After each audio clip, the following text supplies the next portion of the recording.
안녕하십니까. 교육학 김정경입니다.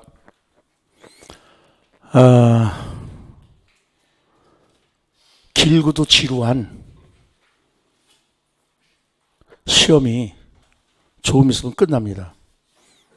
그러니까 열정을 다해서 물은 100도씨에서 끓지 99도씨에서는 절대 끓지 않습니다. 그러니까 1도씨의 열정을 마지막으로 쏟아부을 수 있도록 하시고, 가장 중요한 거는 여러분들이 대부분 느끼기에 서론은 대충 써도 된다라고 얘기를 해요. 근데 큰일 날 소리입니다. 서론도 채점을 합니다. 근데 대부분 이렇게들 서론을 외워갖고 간다는 거야. 가장 많이 사용하는 것이 교수의 질은 교육의 질을 결정한다. 그 말을 먼저 쓰면서 출발하라고 한대요. 그러면은 교수의 질이 교육의 질을 결정한다라고 먼저 딱 얘기를 했으면은 이 이하의 내용도 이거와 관련되는 내용이어야 된다는 거지요. 근데 이렇게 던져놓고 전혀 다른 내용으로 구성하고 있다고요. 이건 감점입니다. 아시겠죠?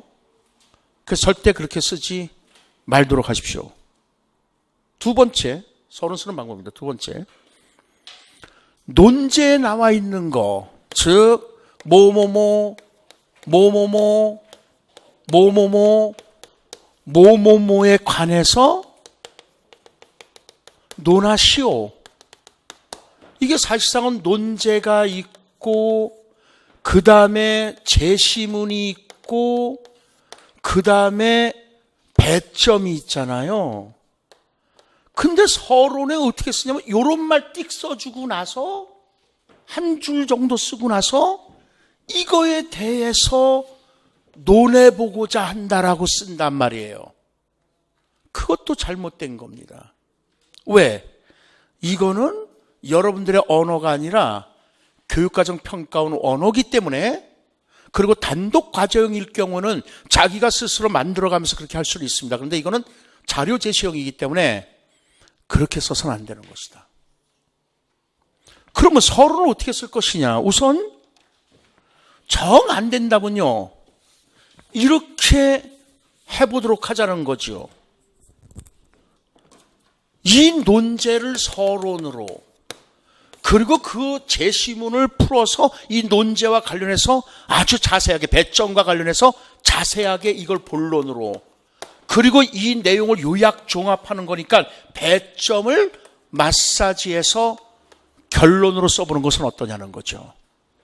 사실상 서론과 결론은 같아야 되는 거거든요. 물론 표현이 똑같아서는 안 되는 거죠. 그렇게 써보라는 거죠.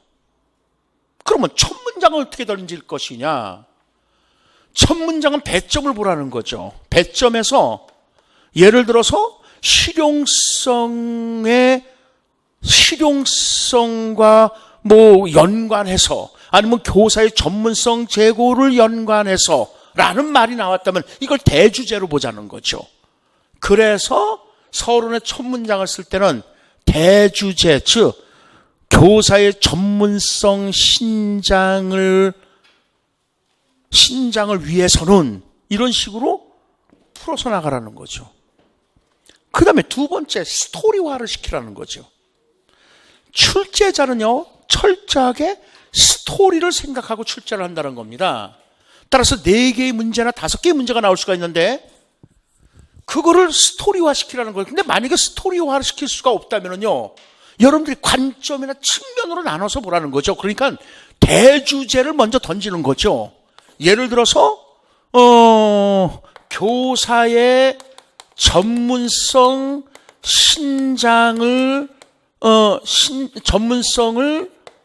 신장시키기 위해서 2가지 측면에서, 아니면은 2가지 관점에서, 그래갖고 이 주제들을 파악해 보라는 거죠.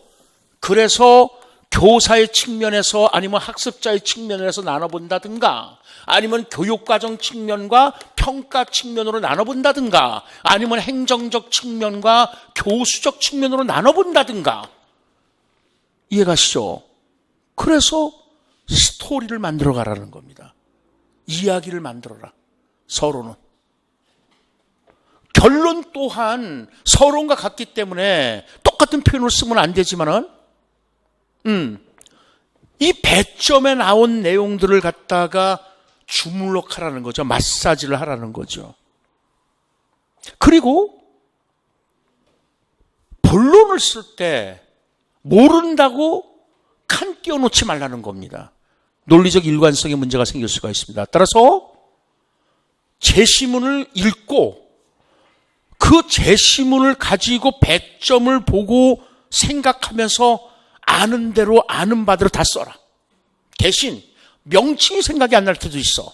예를 들어서 세 번째는 몰랐어. 그래서 세 번째는 몰라서 그냥 그 마사지를 해서 넣었다 이거야. 그런데 첫 번째 무슨 내용인지 아는데 명칭을 못 써. 그렇다고 명칭을 비워놓으면 안 된단 말이야. 그러니까 그때는 명칭을 쓰지 마라.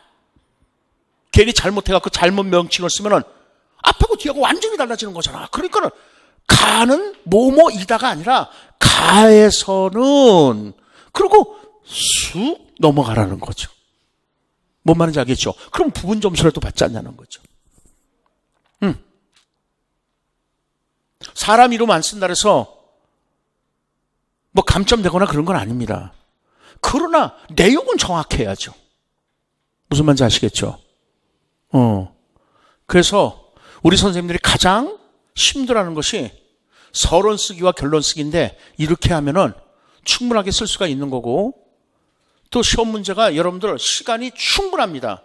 다 시뮬레이션을 통해서 나온 거기 때문에 60분이면 충분하게 쓸 수 있는 글들입니다. 그래서 초안지를 잘 작성하도록 하십시오. 그래서 읽어가면서 초안지 작성하는데 15분. 오케이?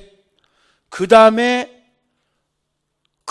옮겨 쓰고 생각하는데 40분. 그러면 55분이잖아요.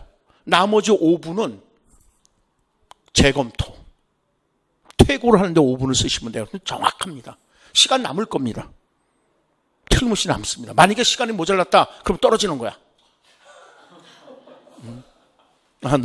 너무 과격했나요? 그럼 뭐 웃자고 하는 소리고, 그래서 무조건 결론은 무조건 맺어야 돼요. 결론. 그러니까 만약에 시간 없습니다. 자, 끝났습니다. 손 위로! 막 이렇게 했을 때요. 정겸이는 이렇게 하고 손 위로 올리지 말라는 거야. 정겸이는 똥 쌌다. 하고 무조건 종교령 어미를 맞춰라 이거야. 이해가시죠? 그래야 결론이 완성이 되는 거야. 정겸이는 그러고 손 올렸다. 그러면 결론이 완성이 안 된 거잖아요. 뭔 말인지 알겠습니까? 종교령 어미를 확실하게 결론을 찍어라. 아시겠죠? 그리고 대략 분량 때문에 고민이 많은데 분량들을 고민하지 마십시오. 대략 5줄을 한 칸으로 5줄 한 달락, 5줄 한 달락, 5줄 한 달락 이렇게 돼 있을 거예요. 그래서 1장이 총 5달락으로 되어 있어. 그러니까 이거 서론.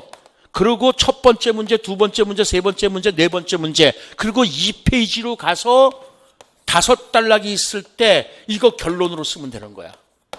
정 쓸 게 없다면 적어도 이렇게 채워주라는 거예요. 5줄 돼 있으니까. 물론 분량이 넘어갈 수는 있어요. 그러나 서론의 분량과 결론의 분량은 될 수 있으면 분량을 맞춰라 이거야. 서론을 장황하게 쓰고 그래서 막 서론을 막 5, 6, 7줄 쓰고 결론을 3줄 썼다. 그것도 문제야. 그러니까 결론과 서론의 양을 대충 맞춰주라는 겁니다. 자, 진인사 대천명이라고 그러잖아요. 최선을 다했다. 하늘의 명을 기다린다. 아니야. 무슨 하늘의 명을 기다려. 최선을 다해서 그럼 필합격이야. 반드시 합격하게 돼 있어요. 그러니까 진인사 대천명이 아니라 진인사 필합격입니다. 그러니까 최선을 다했으니까 반드시 합격할 것이고 그 다음에 나는 못한다는 생각 절대 하지 마십시오. 여러분들 그 유명한 일화 있지 않습니까? 그 올림픽에서 딴 거요. 할 수 있어. 그 진짜 기적이 아니라니까. 할 수 있어가 금메달을 만들어 놓은 거예요. 진짜 가능하다니까. 그러니까 못한다는 생각 절대 갖지 말도록 하십시오. 그래서 연수원에서 좋은 인연들 만나고 그래서 결혼도 하시고 연수원에서들 만나십시오. 자, 화이팅!